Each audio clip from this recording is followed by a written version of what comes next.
Alright guys, this is another challenge lock from UltraPC. The last one didn't work out so good for me. He'd put like double springs in some of the cylinders, and I ended up breaking a couple picks, couldn't even get in there. And then when I took the key that he'd sent, which by the way, we have a key for this lock, and you notice it's encased. He's convinced I have some kind of, I don't know, x-ray machine in the lock lab. The last lock he sent, it was inside of this intercooler for a plasma rifle in a 4 gigawatt range. You can clearly see where the galactic converter hood, the laser fusion hooks in here, and the galactic converter hooks onto the back. But anyway, he had taken the key and shoved it down in between these fins. It was quite an effort just to get the key out, but he just used it for shielding. But I do not have an x-ray, but it doesn't matter.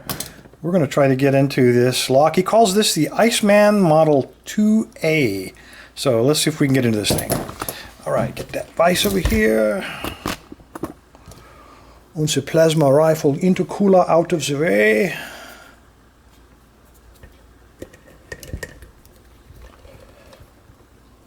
All right, here we go. Let's see, I'm going to try a red one. That ought to work. It is a, let's see, we get a 1.2 millimeter or 44 thousandths of an inch. And I'm going to try from the bottom, maybe.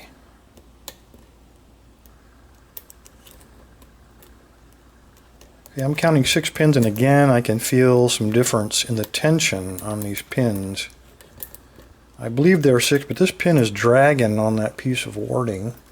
So what I'm going to have to do, let me take see if I can get a medium hook. This is the medium hook from the SS Dev kit.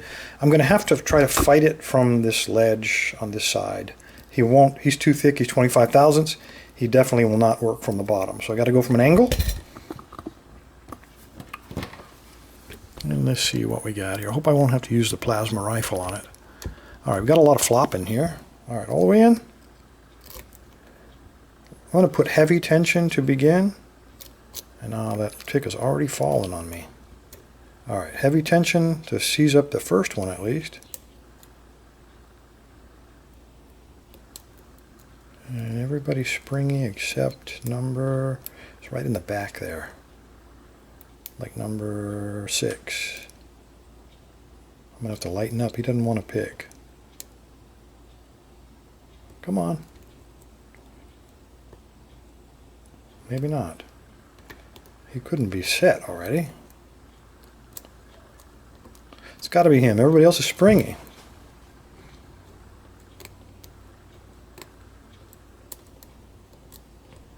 Huh. Let's try this again. Maybe I overset somebody on the way in. All right, now I'll tension it and see if we try it that way. Now I'm stuck. Come on, baby. All right, number 3. There we go. We got to click on 3.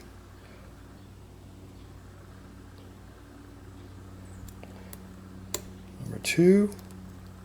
Got to click on 2. 4 is all the way on the bottom. I'm going to try to work my pick under him. Got to click on 4. 5. Nope.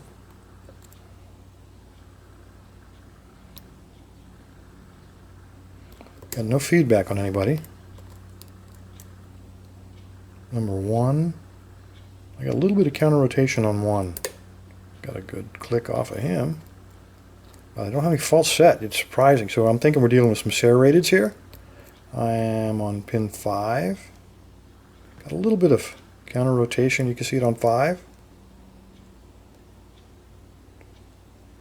Deep. So we're probably going to drop something here. That cavity in the back, it looks very bad. I have to take the tooth out. A lot of counter rotation. There we go. Nope. Slipped off of him. Wow. Alright, I'm going to mess with somebody else. Okay, that was 2 again. So 2 had fallen.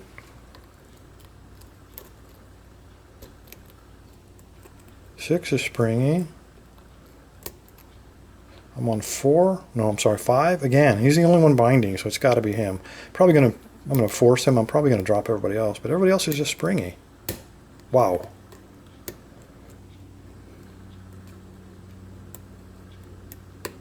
Okay, that was 3. That was 2.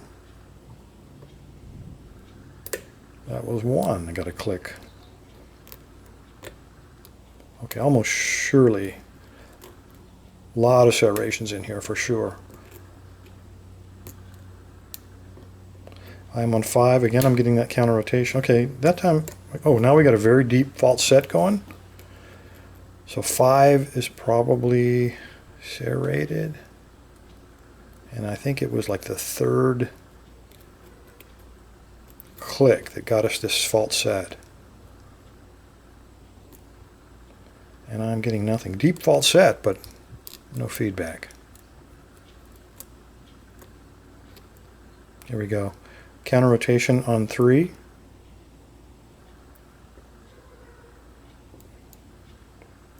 Come on. Wow, very deep. Something in the back drop. There we go. So number 6, I just touched him and we got him. A lot of serrations in here, guys. So let's see what the Iceman Model 2A has in store for us. All right, I do have the key. So we can, let's take a look at that key so I don't forget. Move this stuff out of the way, get us a tuning board up here. And get a scalpel to remove your jaw. Tired of cutting my fingers with knives, guys. There we go. So hey, it's a 5-pin, and those first 3 are cut very, very low. And number 4 and 5 are high. 6 is probably also high, maybe not as high as those 2, but still it's got to be up there. And he's right, it does work very smoothly. And the key, I tell you, last time I could get the key in about this far, and I had to actually wrap it with the handle of a screwdriver to overcome the tension of those springs. So UltraPC, man, this one's a lot better, I gotta say. All right, let's pull it apart and take a look. Take a Schlage tool, and maybe get the right end on it. Okay, dump out the detent and the little baby spring. If there is a spring in, oh, there, he's connected already, so he came out. Now we'll pop in the key, give us 90 degrees, and on Schlages we don't have to worry about any gaps or shimming or anything like that unless there's some weirdness in there. So let's just line them up like this, hope for the best, and shove them out. There we go. Okay, I don't see any weirdness yet, no T-pins or anything like that. And as we pull the key out, I start to see some serrations and some alien technology in there.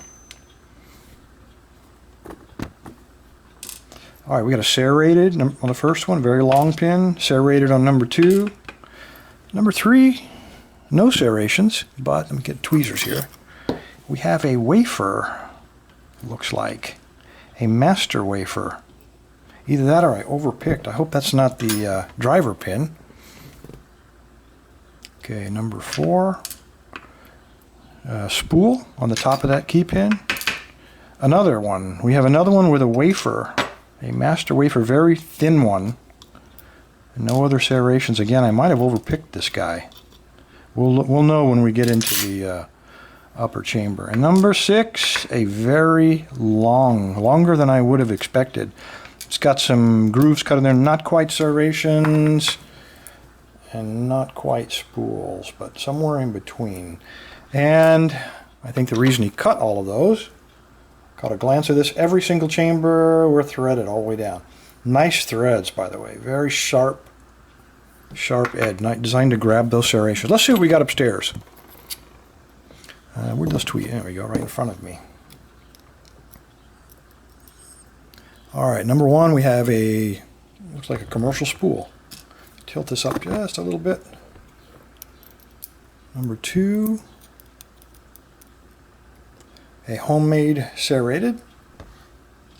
Perfect, the perfect pin to be grabbing all of those serrations. I'm going to quit trying to do this through the camera lens. And this one we have a homemade serrated or spool, somewhere in the middle, made from a key pin. Number 4 looks like a commercial spool. Number 5, I got them upside down, but come on, focus for me. Homemade serrated, wide serrations on there, but nice and sharp to grab those threads. And the last one, we are looking at a huge homemade serrated. Let's call it serrated. All right. I'm usually not so careful. You guys know that with springs, but this time I think I'm going to be, because UltraPC has a history of putting weirdness in with his springs. Obviously putting double springs in. So I'm going to drop them one at a time. And it looks like a slightly smashed standard pin. Oops. Okay, number 2. There we go. Now there's a baby, very fine. It looks like a partial spring. He's also been kind of squashed. Here's a standard, this is a standard copper spring. No modifications on that one at all. Another one of the babies. So we're starting to alternate between these very fine, small springs and look like standard springs. Come on, guy, get up here. Okay, number 5. Standard. Yeah, that's exactly what we're doing. And then number 6, I'll bet you, is another one of these little compressed guys. Come out of there. Yep, very fine. This one's stretched out a little bit. So number 6 had 2 very long pins and a stretched out thin spring. So anyway, fellas, there's what you go. Oh, let's take a look at the Bible. Let's get that flashlight up here. Oddly, I see no modifications on the Bible at all standard. Yeah, he would have had to remove the top here, and it doesn't look like, it looks like it's just the original. Okay, so no modifications there. All the magic was in the core and in the pins. Here's what you're looking at. Okay, so UltraPC. I think if I were going to if I were to make any recommendation, it would be to get rid of your master wafers and just use a regular pin, and probably serrate these. You went to the trouble to serrate those, the chambers, you might as well serrate the pins too. Whenever you put master wafers, that gives you 2 shear lines to pick to. So you actually doubled my chances of picking on pin number 3 and pin number 5. So you gave that to me. Anyway, fellas, there you go. Stay safe, stay legal. UltraPC, sir, thank you for the log.